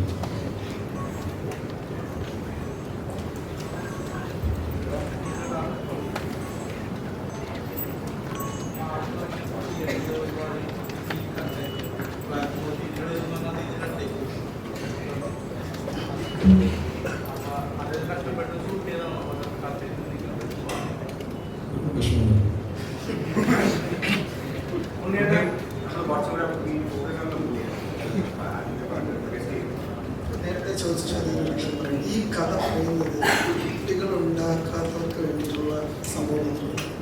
ഇത് പല ആൾക്കാരും പറഞ്ഞത്, അതിന് പേരെടുത്ത് പറയാൻ ആഗ്രഹിക്കുന്നില്ല. സിനിമ വ്യക്തമായി കണ്ടാലൊരു കാര്യം, കുട്ടികൾ ഉണ്ടാകാത്തവർക്കും കുട്ടികൾ വേണ്ടത് വച്ചിരിക്കുന്നവർക്കും കുട്ടികൾ ലേറ്റായി ഉണ്ടായവർക്കും എല്ലാവർക്കും വേണ്ടിയിട്ടുള്ള മെസ്സേജ് കൺവേ ചെയ്യുന്നത് സിനിമയുടെ കേസിൽ. ആ സിനിമ കാണാതെ പല കാര്യങ്ങളും പറയുമ്പോഴാണ് ഇങ്ങനെയുള്ള വ്യാഖ്യാനങ്ങൾ എത്തുന്നത്. അപ്പോൾ നിങ്ങൾ സിനിമ കണ്ടു, അപ്പോൾ നിങ്ങൾ എന്തിനാ പറയൂ എന്താണ് ഈ സിനിമയിൽ പറയുന്നത്? കുട്ടികൾ ഉണ്ടാകാത്തവർക്ക് കുട്ടികൾ എങ്ങനെ ഉണ്ടാക്കാം എന്ന് പറയുന്ന ഒരു സിനിമയല്ല ഈ സിനിമ. ഓക്കെ, അതെല്ലാവരും ദയവ് ചെയ്ത് നോട്ട് ചെയ്യേണ്ട ഒരു കാര്യമാണ്. Thank you. തുടക്കം മുതലേ തുടക്കം മുതൽ ഒരു കളർഫുൾ ആയിട്ടുള്ള കുറേ കളർഫുൾ ഫ്രെയിംസ് ഒക്കെ വരുന്നത്. അപ്പോൾ പ്രൊഡ്യൂസറുടെ ഭാഗത്ത് നിന്ന് റെസ്ട്രിക്ഷൻ ഫ്രീ ആയിരുന്നു ഇത് കംപ്ലീറ്റ് ചെയ്യാനായിട്ട്? ഇതെന്താ പറയുക, നമ്മളിത് ആദ്യം തന്നെ ഡിസ്കസ് ചെയ്യുമ്പോൾ ഇത് നമ്മൾ സംസാരിക്കുന്ന വിഷയത്തിൽ അത്യാവശ്യം ഹോസ്പിറ്റലുകൾ മറ്റൊരു പരാമർശിക്കപ്പെടുന്നുണ്ട്. അപ്പോൾ അത് ഭയങ്കര ഒരു ഡബിൾ സ്പേസ് ആണ്. നമുക്ക് ഒരിക്കലും ഒരു ആശുപത്രിയിൽ പോയി നിൽക്കുമ്പോൾ നമുക്ക് ഒരിക്കലും ഭയങ്കര ഹാപ്പി ഫീലിംഗ് ഒന്നുമില്ല. നമ്മൾ ഓൺലി കുട്ടികൾക്ക് മാത്രമേ ഉള്ളൂ. അപ്പോൾ യൂഷ്വലി ഒരു ഹോസ്പിറ്റലിൻ്റെ കഥ പറയുമ്പോൾ അത് ഈ ഇമോഷൻസ് ഒക്കെ പറയുമ്പോൾ അതിനെ ബാലൻസ് ചെയ്യുക എന്നുള്ളതായിരുന്നു ഈ ഒരു കളർ പാലറ്റിൻ്റെ ഉദ്ദേശം. ആൻഡ് അതിൻ്റെ ഇനീഷ്യൽ സ്റ്റേജ് മുതൽ തന്നെ സജീവമായിട്ടും ബാക്കി പ്രൊഡക്ഷനിലുള്ള കിങ്സ്മെന്റിലുള്ള ആളുകളുമായിട്ടും എല്ലാവരുമായിട്ട് നമ്മൾ വ്യക്തമായ ധാരണയോടുകൂടി തന്നെയാണ് മുന്നോട്ട് പോയത്. എന്നെ എല്ലാ കാര്യത്തിലും പൂർണ്ണമായും സപ്പോർട്ട് ചെയ്ത പ്രൊഡ്യൂസേഴ്സാണ്. ഇത് ഞാൻ എന്തെങ്കിലും ചെയ്തോന്നുള്ളത് സജീവരോടാണ് ചോദിക്കുന്നത്. സജീവ് പുതിയൊരു പ്രൊഡ്യൂസറാണ്. ഇങ്ങനത്തെ ഒരു സാഹചര്യത്തിൽ പടം പ്രൊഡ്യൂസ് ചെയ്തു. എന്തായിരുന്നാലും മുടക്കിയ പൈസക്കുള്ള കളർ നിങ്ങൾ കണ്ടു എന്ന് പറഞ്ഞാൽ സന്തോഷം, ഭയങ്കര സന്തോഷം. കാരണം ഈ പടം എന്താ പറയുക, ഒരു ഫാമിലി പടത്തിന് ഈ ഇടയ്ക്ക് ഒരിക്കലും ഇത്ര കളർഫുള്ളായിട്ട് മലയാള സിനിമയിൽ ഒരു ഫാമിലി പടം ആരും പറഞ്ഞിട്ടുണ്ട്. അത് നിങ്ങൾ കണ്ടാൽ മനസ്സിലായി. ഇതിലെ പാട്ടുകളാണെങ്കിലും ഒരുപാട് ചോദ്യങ്ങൾ, ഇതിൻ്റെ ബാക്ക്ഗ്രൗണ്ട് സ്കോർ ആണെങ്കിലും നമുക്ക് ഒരുപാട് സാംസ്കാരിക അപ്രീസിയേഷൻ കിട്ടുന്നതാണ്. പിന്നെ ഉണ്ണിയുടെ കരിയർ ബെസ്റ്റ് പെർഫോമൻസ് ആണ് ഇതിലെ സംബന്ധിച്ചിടത്തോളാണെങ്കിൽ ഇതിലെ ഏറ്റവും ബെസ്റ്റ് പെർഫോമൻസ് ആണ്. അപ്പോൾ ഇതൊക്കെ എന്താ പറയുന്നത്, ഇങ്ങനെയുള്ള പടങ്ങൾ ചർച്ച ചെയ്താൽ ഇനിയും കുടുംബ പ്രേക്ഷകർക്ക് വേണ്ടിയിട്ടുള്ള ഒരുപാട് സിനിമകൾ മലയാളത്തിൽ ഉണ്ടാകുന്നുണ്ട് അല്ലേ. ഒരു പ്രത്യേക സബ്ജക്റ്റിൽ മാത്രം ക്ലോസ് ചെയ്തിട്ട് ആരും ഇതിന് അതേ എനിക്ക് പറയാനുള്ളൂ. അത് ഒരു പുതിയ പ്രൊഡ്യൂസർ എന്ന രീതിയിൽ പറയാം. മലയാള സിനിമയിലെ ഇപ്പം ഇത്രയും കാര്യങ്ങൾ പറയാമല്ലോ. സിനിമ കൂടുതൽ ജനങ്ങളിലോട്ട് എത്തിയാൽ മാത്രമേ നിങ്ങൾക്കും ഇവിടെ സ്പേസ് ഉണ്ടാവുള്ളൂ. ഞാനും ഈ അടുത്ത സിനിമയുടെ സമയത്ത് നിങ്ങളുടെ അവിടെ വന്നിരുന്ന് സംസാരിക്കേണ്ടതാണ് ഒരു മാസത്തിൽ. അപ്പോൾ നിങ്ങൾ അതിനുള്ള എല്ലാ സിനിമയ്ക്കും ഒരുക്കി കൊടുക്കുക. പ്രൊഡ്യൂസർ സാർ, ഞാൻ അങ്ങനെ ഒരു വിമർശനം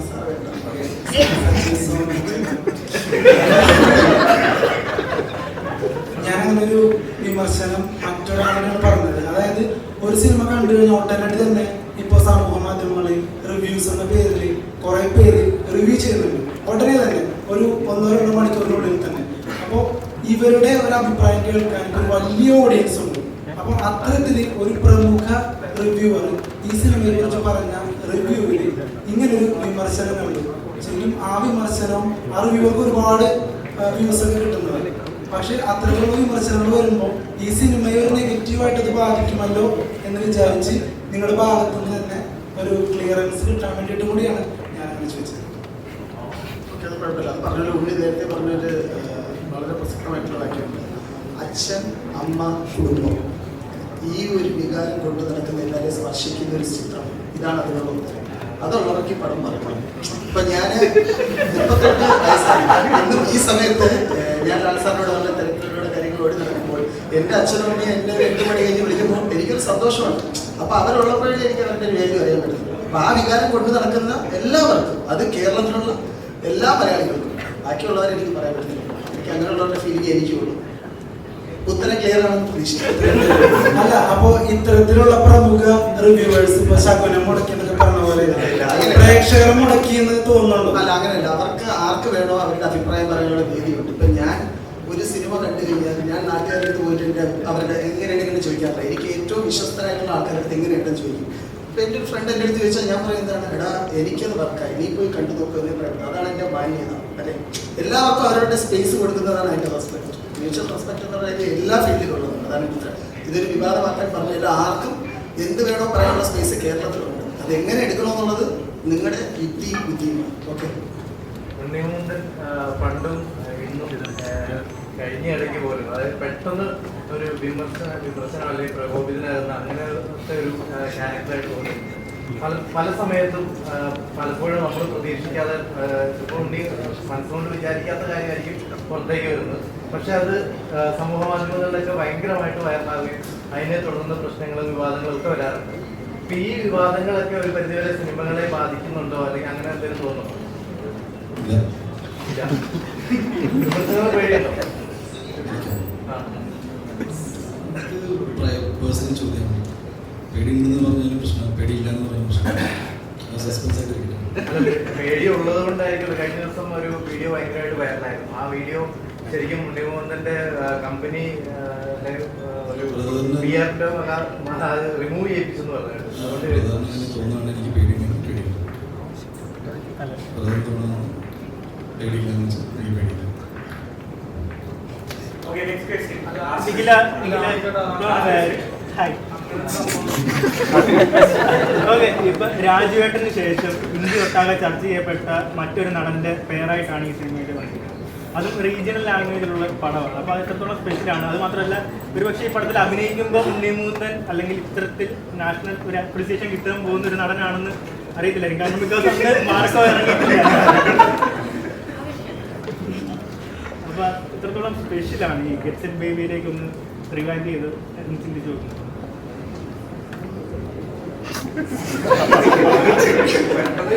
ഗെറ്റ്സ് ഇറ്റ് ബേബി ഞാൻ പറഞ്ഞ എനിക്ക് സ്പെഷ്യലാണ്. ബിക്കോസ് ഗോവിന്ദനോട് തൊട്ട് മുന്നേ ഒരു പടം ചെയ്യാനിരുന്നത്. അപ്പോൾ ആ സിനിമ കഴിഞ്ഞിട്ടാണ് ഈ സിനിമ ആ സിനിമ ചെയ്യാൻ പറ്റിയില്ല. അത് കഴിഞ്ഞാണ് ഈ സിനിമ ചെയ്യുന്നത്. ഉണ്ണിയുടെ കൂടെയും ഈ പറയുന്നത് പോലെ ഒരുപാട് സിനിമകൾക്കുള്ള ഓഫേഴ്സ് വരുന്നുണ്ടായിരുന്നു. നമുക്കിപ്പം ചിലത് ചെയ്യാൻ പറ്റാറില്ല, ചിലത് ഡേറ്റ്സ് എന്തെങ്കിലും പ്രശ്നമായിരിക്കും, ചിലത് എന്തെങ്കിലുമൊക്കെ സാഹചര്യം കാരണം അത് മാറിപ്പോകാറുണ്ട്. ഫസ്റ്റ് ടൈമാണ് അങ്ങനെ ഒരു സിനിമ വന്ന് എല്ലാം കറക്റ്റായിട്ട് വന്നത്. സോ അങ്ങനെ ചെയ്തപ്പോൾ സന്തോഷമുള്ള കാര്യമാണ്. കാരണം അന്ന് അറിയില്ലായിരുന്നു. ഞങ്ങൾ സിനിമ ചെയ്യുന്ന സമയത്ത് മാർക്കോ അത് കഴിഞ്ഞ് ഷൂട്ട് ചെയ്തു. അത് കഴിഞ്ഞാണ് ഷൂട്ട് ചെയ്തത്. അപ്പോൾ അതിന് വേണ്ടി പ്രിപ്പയർ ചെയ്യുന്നതും കാര്യങ്ങളും ഒക്കെ ഞങ്ങൾ കണ്ടിട്ടുണ്ട്. അപ്പോഴും ഉണ്ണി മാർക്കോ എന്ന് പറഞ്ഞ സിനിമയിൽ വളരെ എക്സൈറ്റഡ് ആണെന്ന് നമുക്കറിയാം. അതിൻ്റെ ഒരു റിസൾട്ട് ഉണ്ടായി കണ്ടു. ആ റിസൾട്ട് ഈ സിനിമയ്ക്ക് ഉണ്ടാവുന്നതിന് സന്തോഷം.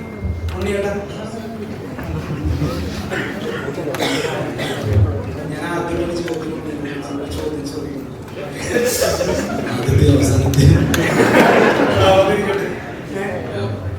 മാർക്കോ സിനിമയ്ക്ക് ശേഷം ഉണ്ണിമുകുന്ദൻ മലയാള സിനിമയുടെ 6ാമത്തെ സൂപ്പർ സ്റ്റാർ ആണ് എന്നുള്ള നിലയിൽ വിശേഷണങ്ങൾ പല പ്രമുഖ മീഡിയാസും ഒരു ഫീച്ചറായിട്ട് ചെയ്യുന്നത് കണ്ടായിരുന്നു. അത്രത്തോളം ഇമ്പാക്ട് മാർക്കോ സിനിമ ഉണ്ടായിട്ടുണ്ട്. ആസ് ആൻ ആക്ടർ ഉണ്ണിമുകുന്ദന്റെ കരിയറിൽ ഒരു വലിയ സ്റ്റാർഡം സപ്ലൈ ചെയ്ത സിനിമയാണ് മാർക്കോ, അതൊരു സംശയവുമില്ല. അപ്പോൾ ഉണ്ണിമുകുന്ദൻ സെലക്ട് ചെയ്യാൻ ആഗ്രഹിക്കുന്ന ഇത്തരത്തിലുള്ള ഫാമിലി സബ്ജക്റ്റിലൊക്കെ ആ ഒരു പ്രതീക്ഷാഭാരം ഇനി തൊട്ട് വരില്ലേ? അതൊരു നെഗറ്റീവ് പെർസ്പെക്റ്റീവായിട്ട് സിനിമയെ ബാധിക്കുമെന്ന് തോന്നുന്നുണ്ടോ? ഞാൻ ആക്ച്വലി ഒരു സിനിമയും ഞാൻ ഇങ്ങനെയൊക്കെ ആയിത്തീരും എന്ന് വിചാരിച്ച് ചെയ്യുന്നില്ല. ലൈക്ക് എടുത്തു പറഞ്ഞത് ഗെറ്റ്സ് ഇറ്റ് ബേബി കഴിഞ്ഞിട്ടാണ് സിനിമ ചെയ്യുന്നത്. റിലീസ് നേരത്തെ ആയി പോയെന്നേ ഉള്ളൂ. അതൊരു ടെക്നിക്കൽ റീസണാണ്. നമുക്ക് അങ്ങനെ ആയിപ്പോയി. അതും പ്ലാൻഡാണ്. നെക്സ്റ്റ് 1-2 പടങ്ങളിൽ ഓൾറെഡി സൈൻ ചെയ്ത് എൻ്റെ ടീമിന് വേണ്ടി വർക്ക് ചെയ്യുന്നത്. പെട്ടെന്ന് മാർക്കോ ഇങ്ങനെ ആയി എന്ന് വിചാരിച്ചിട്ട് പ്രത്യേകിച്ച് മാറ്റങ്ങൾ എൻ്റെ ജീവിതത്തിലുമില്ല, പ്രൊഫഷണൽ തീരുമാനങ്ങളിലൂടെ ഞാൻ ട്രൈ ചെയ്യും സിനിമകളുടെ ഇപ്പം മാർക്കോ പ്രൊഡക്ഷൻ ലെവലിൽ മെയിൻറ്റെയിൻ ചെയ്ത ഒരു ക്വാളിറ്റി ഉണ്ട്. ആ പ്രൊഡക്ഷൻ ക്വാളിറ്റി മെയിൻറ്റെയിൻ ചെയ്യാൻ നോക്കും. ബിക്കോസ് അത് ഗെറ്റ്സ് രീതിയിലുണ്ട്. ഇനി വരാൻ പോകുന്ന സിനിമകളിൽ അങ്ങനത്തെ ഒരു എക്സ്പെക്ടേഷൻ ഡെഫിനറ്റ്ലി ഉണ്ടാവും. അത് നല്ലൊരു സ്ട്രെസ്സാണ്. അത് ഞാൻ എൻജോയ് ചെയ്യുന്നത്. അടുത്ത സിനിമ ഏതാണ്, ഏത് സിനിമ ചെയ്താലാണ് കുറച്ചും കൂടി ഗ്രോത്ത് ഉണ്ടാവുക. ഞാൻ കാരണം ഇപ്പോൾ മലയാള സിനിമയിൽ എന്തെങ്കിലും ഒരു ആഡ് ഓൺ സംഭവിക്കുകയാണെങ്കിൽ നല്ല രീതിയിൽ എനിക്ക് സന്തോഷമേ ഉള്ളൂ. അന്ന് വെച്ച് ഞാൻ ഒരു പാൻ ഇന്ത്യ സിനിമ ചെയ്യാൻ ഞാൻ ഒരു സ്ഥലത്ത് പോലും മാർക്കോസ് പാൻ ഇന്ത്യ മൂവി എന്ന് ഞാൻ എൻ്റെ ടീമിൽ പറഞ്ഞിട്ടില്ല. ആ സിനിമ മെറിറ്റിൽ സഞ്ചരിച്ച സിനിമയാണ്. ആ സിനിമയ്ക്ക് അങ്ങനത്തെ ഒരു ആക്ഷൻ, അങ്ങനത്തെ ഒരു സ്വഭാവമുണ്ട്. പെട്ടെന്ന് ട്രാവൽ ചെയ്യും. Gets A baby is A bigger concept vice കുറച്ചും കൂടി യൂണിവേഴ്സൽ സബ്ജക്റ്റാണ്. പക്ഷേ അതിൻ്റെ പാക്കേജിങ്ങിൽ നമുക്ക് എല്ലാ റീജിയനിലും എല്ലാ ആൾക്കാർക്കും നമ്മുടെ തമാശകൾ പറഞ്ഞിട്ടോ അല്ലെങ്കിൽ ഈ സബ്ജക്റ്റിന് റീമേക്ക് ആവാൻ സാധിക്കും. അപ്പോൾ റീമേക്കൊക്കെ ആയി കഴിഞ്ഞാൽ ഗെറ്റ്സ് എ ബേബി എന്നൊരു മലയാള സിനിമ റീമേക്ക് ചെയ്ത് ഇന്ന സ്ഥലത്ത് പോയി. ബിക്കോസ് ഈ ഗൈനക്കോളജി അല്ലെങ്കിൽ IVF സർവീസിയൊക്കെ ഡിസ്കസ് ചെയ്ത ഒരുപാട് സിനിമകളുണ്ട്. നമ്മുടെ റിലീസിന് മുന്നേ ഒരുപാട് ഹിന്ദി സിനിമകളുടെ റീമേക്ക് ആണോ ഈ സിനിമ എന്ന് ആൾക്കാർ കമൻറ്റുകൾ ഇടുന്നുണ്ടായിരുന്നു. നമ്മുടെ കോൺഫിഡൻസ് എന്താണെന്ന് വെച്ചാൽ അതുപോലെ ആവാനേ പാടില്ല എന്ന് നമ്മൾ തീരുമാനിച്ചിട്ടുണ്ടായിരുന്നു. ഇതുപോലെ ആവില്ല. ഈ സിനിമ ഈ സ്റ്റൈലിൽ വേറെ എവിടെയും വന്നിട്ടില്ല. അപ്പോൾ ഒരു റീമേക്കിന് സാധ്യത ഈ സിനിമയ്ക്കുണ്ട്. ഇപ്പോഴും ബെസ്റ്റ് പാർട്ട് ഇസ് ദാറ്റ് എൻ്റെ ഈ പടത്തിൻ്റെ Hindi version, Telugu version enquiries വരുന്നു. അപ്പോൾ ആസ് എ പ്രൊഡ്യൂസർക്ക് സജീവ് ഈ മീറ്റിംഗ് കംപ്ലീറ്റ് ചെയ്തിട്ട് ആ മീറ്റിംഗ് ഉണ്ട്. അപ്പോൾ നമ്മുടെ സന്തോഷം എന്ന് വെച്ചാൽ സിനിമയുടെ പ്രൊഡക്ഷൻ വാല്യൂ അല്ല ഈ സിനിമയുടെ വലിപ്പം. എപ്പോഴും ഐഡിയ ആണ് വലുതെന്ന് വിശ്വസിക്കുന്നതാണ് ഞാൻ. ചിലപ്പോൾ എക്സിക്യൂട്ട് ചെയ്യാൻ ഇപ്പോൾ മാർബിൾ പോലെ നമുക്ക് അത്രയും പൈസ ഇതിന് വേണ്ടിയൊന്നുമില്ല. പക്ഷേ ഈ സബ്ജക്റ്റിന് വേണ്ടിയൊന്ന് ഒരു നല്ല തുകയുണ്ട്. അത് ജെന്യുവൻലി സബ്ജക്റ്റിൻ്റെ എൻഹാൻസ്മെൻറ്റിന് വേണ്ടിയിട്ട് നമുക്ക് സ്പെൻഡ് ചെയ്യാൻ പറ്റുന്നത് വലിയ സന്തോഷമാണ്. അതിൽ ഞാൻ സജീവനും കിങ്സിനും പ്രൊഡക്ഷൻ സപ്പോർട്ടും പ്രൊഡ്യൂസറുണ്ട്. അവരെല്ലാവർക്കും ഞാൻ നന്ദി പറയുന്നത്. ബിക്കോസ് ഒരു സിനിമ ഹോസ്പിറ്റലിലാണ് ഷൂട്ട് ചെയ്യുന്നത്. അങ്ങനെ ഹോസ്പിറ്റലിൽ അങ്ങനെ കാണിച്ചു കഴിഞ്ഞാൽ ചിലപ്പം ഭയങ്കര ഗ്ലൂമിയായി. ഞാനും ഭയങ്കര കംഫർട്ടബിൾ ആയിരുന്നില്ല. ഭയങ്കര കളർഫുൾ ഷർട്ടൊക്കെ ഇടാം.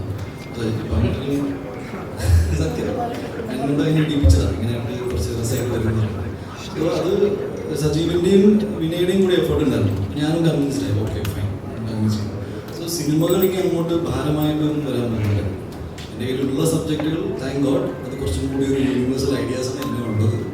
ഇങ്ങനെ കൊച്ചു സിനിമ എന്ന് എനിക്ക് പറയാനേ തോന്നുന്നില്ല. എൻ്റെ അടുത്ത് ഞാൻ ജയഗണേഷ് ചെയ്ത സമയത്ത് പറയും ഒരു കുഞ്ഞു സിനിമ. അതെനിക്ക് ബഡ്ജറ്റിലല്ല ചെറുത്. നിങ്ങൾ പൈസ മുടക്കിയിട്ട് സിനിമ ചെറുത് വലുതാവും. നിങ്ങൾ മുടക്കുന്ന പൈസ ഏത് സബ്ജക്റ്റിലേക്കാണ് പോകുന്നത് അവിടെയാണ് സിനിമ വലുതാക്കും ചെറുതാവും. എന്നെ സംബന്ധിച്ച് ഒരു സ്പെഷ്യലി ഏബിൾഡ് വ്യക്തിയുടെ ജീവിതം സിനിമ അല്ലെങ്കിൽ അവരെക്കുറിച്ച് സിനിമ എടുത്ത് ഒരു ഫസ്റ്റ് ലുക്ക് പോസ്റ്റർ വീഴ്ചയിലിരിക്കുന്ന ഒരു സാധാരണ വ്യക്തിനെ ഭയങ്കര പവർഫുള്ളായിട്ട് കാണിച്ചത് എന്നെ സംബന്ധിച്ച് ഭയങ്കര മാസ് മൂവിയായിട്ട് ഞാൻ ജയഗണേഷിനെ സമീപിച്ചത്. അതിൽ ആദ്യം ഹൈ പോയിന്റ് എന്ന് വെച്ചാൽ ഏറ്റവും അവസാനം എണീറ്റ് നിൽക്കുന്നത്. ആ തോട്ടിന് ഭയങ്കര റെലവൻസ് ഉണ്ട്. നിങ്ങൾ വേറെ രീതിയിൽ ചിന്തിച്ചാൽ വരും. ആസ് എ പ്രൊഡ്യൂസർ എനിക്കൊരു ഓപ്ഷൻ ഉണ്ടായിരുന്നു. സജീവ് എന്നോട് ചോദിച്ചു ആവേശം എന്ന സിനിമയോടൊപ്പം റിലീസ് ചെയ്യണം. എനിക്ക് മനസ്സിലായി യൂത്ത് എല്ലാവരും ആവേശം എന്ന സിനിമയ്ക്ക് വേണ്ടിയിട്ടാണ് കാത്തിരിക്കുന്നത്. പക്ഷെ ഞാൻ ആ സിനിമ എടുത്തത് ഒരു ഇൻക്ലൂസീവ്നെസ് എന്നൊരു ഐഡിയ തന്നെ. നമ്മൾ പലപ്പോഴും പറയാറുണ്ട് എല്ലാവരും ഒരുമിച്ച് കൊണ്ടുവന്നു. പക്ഷെ അങ്ങനെ ഒരു കഥാപാത്രത്തെക്കുറിച്ച് സിനിമ ചെയ്തിട്ട് വലിയൊരു സിനിമ വരുമ്പോൾ കുഞ്ഞുപടം റിലീസ് മാറ്റിയാൽ നന്നായിരിക്കും സാമ്പത്തികമായിട്ട് എന്ന് ഒരു തോന്നലുണ്ടായിരുന്നു. അത് തോട്ട് എന്താണെന്നാണ് ഞാൻ എപ്പോഴും വിചാരിച്ചത്. That's why the movie was released. ഞാൻ ഇപ്പോഴും പറയുന്നത് എന്നെ സംബന്ധിച്ച് as an actor also producer also ഞാൻ പൈസ മുടക്കുന്നത് ആശയത്തിലേക്കാണ്. ഒരു എന്താ പറയുക ലോജിസ്റ്റിക്സ് നോക്കിയിട്ടല്ല. അതുകൊണ്ട് മാർക്കുന്ന സിനിമയ്ക്ക് ചിലപ്പോൾ നമുക്ക് ഷരീഫ് എന്ന എൻ്റെ സുഹൃത്ത് ഇതിൽ പ്രൊഡക്ഷനിലേക്ക് ഇവിടെ വന്നപ്പോൾ ഷരീഫിന് കൃത്യമായിട്ട് മനസ്സിലായി ഈ സിനിമ ഈ രീതിയിൽ എടുത്താൽ നിങ്ങളിപ്പോൾ പറയുന്ന പ്രിസിഷൻ കിട്ടുള്ളൂ. അത് വലിയ റിസ്ക് ആയിരുന്നു. പക്ഷേ മൂവി ബിസിനസ് റിസ്ക്കിയാണെന്ന് നിങ്ങൾ എല്ലാവരും മനസ്സിലാക്കണം. ഇതിൽ പ്രൊഡക്ഷന് വരുന്ന എല്ലാവരും സജീവനും കൃത്യമായിട്ട് അറിയാം. It's A risky business, Gamble business. ഇതിൽ ഒരാളും ആരോടും മുടക്കിയ പൈസ ഓൺ ദി ടേബിൾ കിട്ടുമെന്ന് വാഗ്ദാനം പറയാൻ പാടില്ല. അങ്ങനെ പറഞ്ഞിട്ടുണ്ടെങ്കിൽ അത് ഫ്രോഡ് കേസാണ്. അങ്ങനെ പറഞ്ഞ് സിനിമകൾ ചെയ്തിട്ടുണ്ടെങ്കിൽ അത് അവരുടെ പൂവർ അണ്ടർസ്റ്റാൻഡിങ് ഓഫ് ദ ബിസിനസ്സാണ്. സിനിമ എന്നെ സംബന്ധിച്ച് ഭയങ്കര ബിസിനസ് മോഡലിൽ നിൽക്കുന്ന സമയത്ത് എന്നിലെ പ്രൊഡ്യൂസർ എന്നിലെ നടനെ ഉപദ്രവിക്കാതെ കാര്യങ്ങൾ ചെയ്തു പോകുന്നുണ്ട്. എനിക്ക് നല്ല സിനിമകളും ചെയ്യാൻ പറ്റുന്നുണ്ട്, കുഴപ്പമില്ലാത്ത രീതിയിൽ പ്രോഫിറ്റും കഴിഞ്ഞ പടത്തിൽ ഭയങ്കര പ്രോഫിറ്റ് ഉണ്ടായിരുന്നു. ഈ പടത്തിൽ ഞാൻ പ്രോഫിറ്റ് ഉണ്ടാകും, എൻ്റെ സുഹൃത്തും ഉണ്ടാകും. ഞാൻ പറഞ്ഞു അതിൽ ഡെഡിക്കേറ്റഡ് ആയിട്ട് കുറച്ച് സമയം, അണ്ടർസ്റ്റാൻഡിങ് ഓഫ് ദ ക്രാഫ്റ്റ്. നിങ്ങൾ സിനിമ ഭയങ്കര മഹത്തായ കാര്യമാണെന്നൊക്കെ പറയുന്ന സമയത്ത് ഇതൊരു ബിസിനസ് ആണെന്ന് മറക്കാതെ, ഇപ്പോൾ ഇതിൽ ഒരുപാട് പേര് ഒരുപാട് കാര്യങ്ങളും നമ്പേഴ്സ് കേട്ടിട്ട് സജീവിന് തന്നെ ഒരുപാട് ഇനീഷ്യൽ ഡേയ്സിലൊക്കെ ആൾക്കാർ വരുന്നു, മേടിച്ച് പോകുന്നു, അനാവശ്യമായിട്ട് ചോദ്യങ്ങൾ നമ്മൾ ഉത്തരം കൊടുക്കുന്നു. ബട്ട് ഇതൊരു മൂവി ബിസിനസ്സാണ്. ഒരു സ്ഥലത്തും ഇതൊരു ഗ്യാരണ്ടീഡ് കരിയറായിട്ട് നിങ്ങൾക്ക് തോന്നിക്കാണില്ല. നിങ്ങൾക്ക് എല്ലാ ആഴ്ച സിനിമ കിട്ടുന്നുണ്ട്.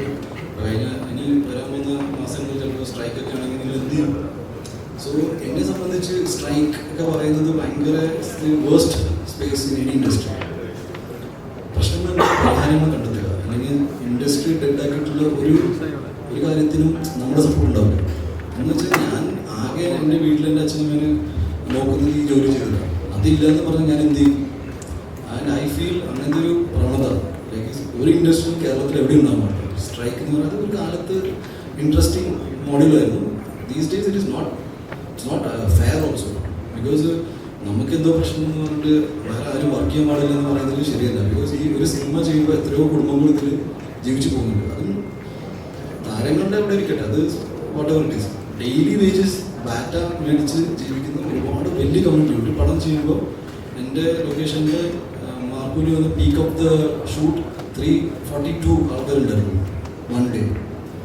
ജൂനിയർ ആർട്ടിസ്റ്റ് മാനേജർ അവരെ എൻ്റെ സിനിമ വിജയിക്കണമെന്ന് പ്രാർത്ഥിച്ചിട്ടുണ്ട് മാർക്കോ. ബിക്കോസ് നമ്മൾ ഓരോ ദിവസം നോക്കുമ്പോൾ ടെൻഷൻ അടിച്ച് ബഡ്ജറ്റ് കൂടുന്നു. ടെൻഷൻ ഉണ്ട്, ഇല്ല എന്ന് പറയുന്നില്ല. സർട്ടിഫൈഡ് ആണ് എന്ത് ചെയ്യും പറയുമ്പോൾ സ്ട്രെസ്സായി. ഈ സിനിമയെ സംബന്ധിച്ച് ഓരോ ദിവസം ഇങ്ങനെ ചെറിയ മാറ്റങ്ങൾ വരുമ്പോൾ നമ്മുടെ കൂടെ വർക്ക് ചെയ്യുന്ന ആൾക്കാർക്കൊക്കെ ഈ സിനിമ ഇങ്ങനത്തെ ഓരോ സിനിമകൾ തുടങ്ങുമ്പോഴേ, എസ്പെഷ്യലി ആർട്ട് ഡിപ്പാർട്ട്മെൻറ്റ്, അതുപോലെ തന്നെ ഡ്രൈവേഴ്സ് ഡിപ്പാർട്ട്മെൻറ്റ്, ഇവർക്കൊക്കെ സ്ട്രെസ്സാണ്. അത് കംപ്ലീറ്റ്ലി ഇല്ല അങ്ങനെയൊക്കെ പറഞ്ഞ കാര്യങ്ങൾ ചെയ്യുന്നതിൽ എനിക്ക് യോജിപ്പുണ്ട്. അത് എൻ്റെ പേഴ്സണൽ അഭിപ്രായമാണ്. ഹാവിങ് സെഡ് ദാറ്റ്, സിനിമകൾ വന്നുകൊണ്ടിരിക്കണം, നല്ല സിനിമകൾ തന്നെ വരണം. അതിന് വേണ്ടിയിട്ടുള്ള പൈസ വേണ്ടി വന്ന് മുടക്കണം. അത് വ്യക്തിപരമായിട്ടുള്ള തീരുമാനങ്ങൾ അതൊക്കെ. ഇപ്പോൾ സജീവിനെ ഗൺ പോയിന്റ് വെച്ചിട്ടല്ല പൈസ ഇൻവെസ്റ്റ് ചെയ്യിപ്പിച്ചത്. ഒരു മെച്ചുവേർഡ് വ്യക്തിയുടെ മെച്ചുവേർഡ് തീരുമാനമാണ്. പിന്നെ ഈ ഇൻഡസ്ട്രിയുടെ സ്വഭാവം ഇങ്ങനെ ആയതുകൊണ്ട് ചിലപ്പോൾ നഷ്ടങ്ങൾ സഹിക്കേണ്ടി വരും. അപ്പോൾ അതിന് റെഡിയായിട്ട് വരണം എന്നാണ്.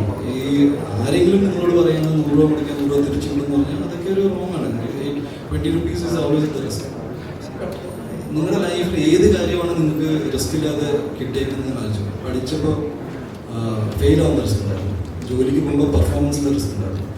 U go anywhere in the top section, business ലെവലിലാണെങ്കിലും ഏത് സ്ഥലത്താണെങ്കിലും ആ റിസ്ക് ഫാക്ടർ ഉണ്ട്. It's a choice. റിസ്ക് എടുത്താൽ ലൈഫിൽ മുന്നോട്ട് പോകാൻ പറ്റുള്ളൂ. അതാണ് അതിൻ്റെ ഒരു പ്രധാനമായ കാര്യം. ഈ എഡിറ്റർ ഷമീർ മുഹമ്മദിന്റെ ഇന്റർവ്യൂ എന്ന് പറയുന്ന ടൈമില് അദ്ദേഹം പറയാണ്ടായി, ഉണ്ണിയുടെ ഒരു 2015 മുതലുള്ള ഒരു സ്വപ്നമായിരുന്നു ഒരു ഫുൾ പാക്ഡ് ആയിട്ടുള്ള ഒരു ആക്ഷൻ ചിത്രം.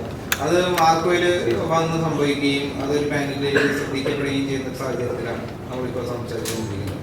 പിന്നീട് നടത്തിയെന്ന് വെച്ചാൽ അത്തരത്തിലുള്ള സിനിമാ സ്വപ്നങ്ങൾ ഇനിയും ഉണ്ടോ?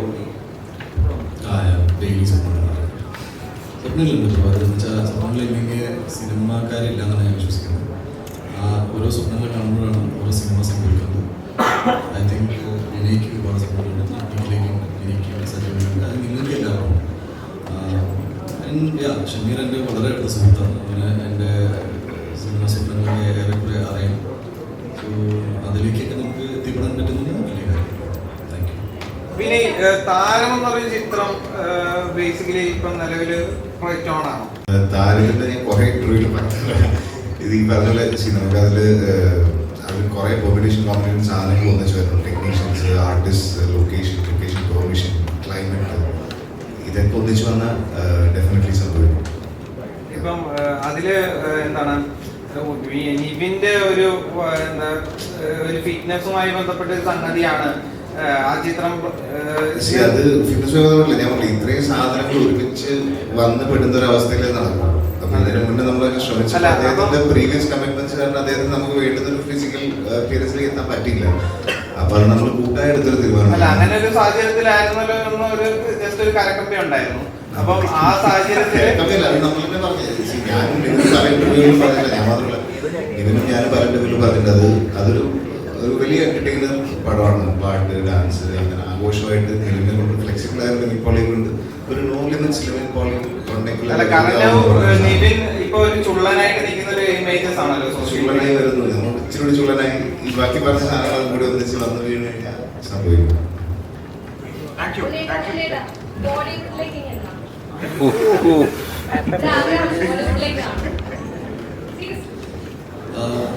പ്ലാനൊന്നുമില്ല, പക്ഷേ ഡിസ്കഷൻസ്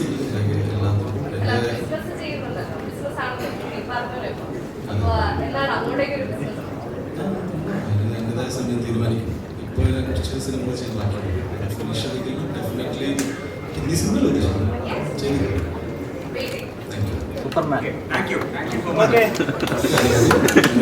ഇതുവരെ വന്നു ചോദിച്ചു ഉത്തരങ്ങൾ പറഞ്ഞു പറ്റുന്നത്. എല്ലാവരും ഗെറ്റ്സ് ഇറ്റ് ബേബി എന്ന സിനിമ പോയി കാണും, കണ്ടിട്ട് ഷെയർ ചെയ്ത ഫീഡ്ബാക്ക്. ബിക്കോസ് ഈ പ്രസ് മീറ്റിൻ്റെ പ്രധാന ഉദ്ദേശം തന്നെയായിരുന്നു ഈ സിനിമ എന്താണെന്ന് ഫാമിലീസിലേക്ക് എത്തിക്കാൻ നിങ്ങളുടെ സപ്പോർട്ട് വേണമെന്നാണ് നമ്മൾ വിചാരിച്ചത്. അപ്പോൾ അത് ഈ മെസ്സേജ് ഒന്ന് കൃത്യമായിട്ട് എത്തിക്കാം, ഫീഡ്ബാക്കുകൾ അറിയിക്കാം. ഈ വാച്ച് വിത്ത് ഫാമിലി ഉണ്ട്, നിങ്ങളുടെ അഭിപ്രായമല്ല, നിങ്ങളുടെ കുടുംബത്തിലാണ് അത്.